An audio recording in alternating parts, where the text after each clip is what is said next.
Clarence showed the TV to the store owner. He was intrigued. He set it down on his workbench and plugged it in. The picture tube slowly came to life. He offered to buy it on the spot. Afterward, Clarence and Mary went for a stroll.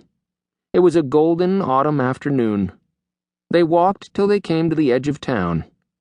The sidewalk ended at a little park with a stone bench. They sat for a while and watched a stand of poplars on the other side of the park, shedding leaves into the wind. The land beyond the town was brown and empty. As the afternoon faded, a few remote lights began glimmering in the hills. Clarence asked Mary where, if she could pick any place they'd been, she'd like to settle down for good. She answered immediately. Afterward, she would never admit whether this was really where she wanted to go, or whether she was just saying it because she knew it would please him. The Florida Keys. They left town a couple days later. As they headed off down the main street toward the interstate, they passed the appliance store. Their TV was now given pride of place in the window. There was a big sign that read, "This Zenith TV has peanut butter and jelly inside it, and it still works." Clarence and Mary bought a house on Big Pine Key, one of the larger islands in the chain. The Keys were still sparsely settled then. Many islets were untouched, and a few seemed barely even observed. But Big Pine Key did have some signs of human occupancy.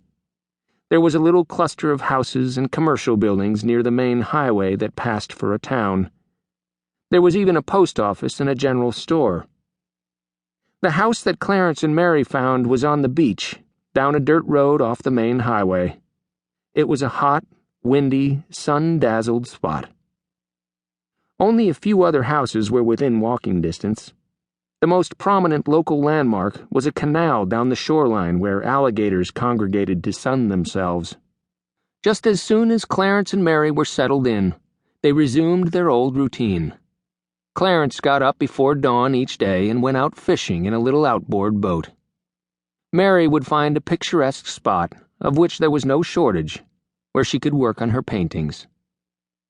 As she explored, she grew fascinated by all the things that washed up on the beaches, the stones and shells, the drift glass and driftwood. She started collecting the odder pieces of driftwood, and then she got the idea to paint on them. She did a whole series of little paintings, of fishing boats silhouetted against tropical sunsets, and pelicans perched on battered old piers. Every few months, she'd go into Key West and sell her latest work at art fairs. The driftwood paintings were an immediate hit. She sold them all in a couple of hours. After that, she gave up painting on canvas and collected all the driftwood she could find. Pretty soon she started running out. She'd scoured all the beaches on the Key and had to venture to the other keys to find more. She decided it would be easier to make her own. So she set up a big tub of salt water in her backyard, filled it with pieces of wooden crates that she'd smashed up with an axe, and soaked them until they looked like they might have been tumbling around in the groundswell for years. One winter, my parents and I went to Big Pine Key for a visit. Mary proved to be flourishing. She was relaxed, tanned, and cheerful, with little trace left of her old waspishness. She had become a big local success as a painter. She sold every driftwood painting she made. People all over the Keys recognized her, and she'd been written up once in the Key West newspaper. She was friends with everybody on Big Pine Key. Her best friends were a retired military couple who lived down the shore in a new beach house. Mary liked to walk over there in the afternoons to play cards and argue about Nixon and Vietnam. Mary, like the rest of that generation of the family, was a fierce, lifelong Democrat.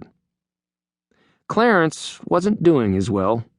He was just as tanned as Mary, but somehow his skin looked pasty and unhealthy. He was vague and irritable, and he constantly complained, mainly about how the Keys were being ruined by overdevelopment. He moved with difficulty, and his chronic cough was getting worse. But he still tried to muster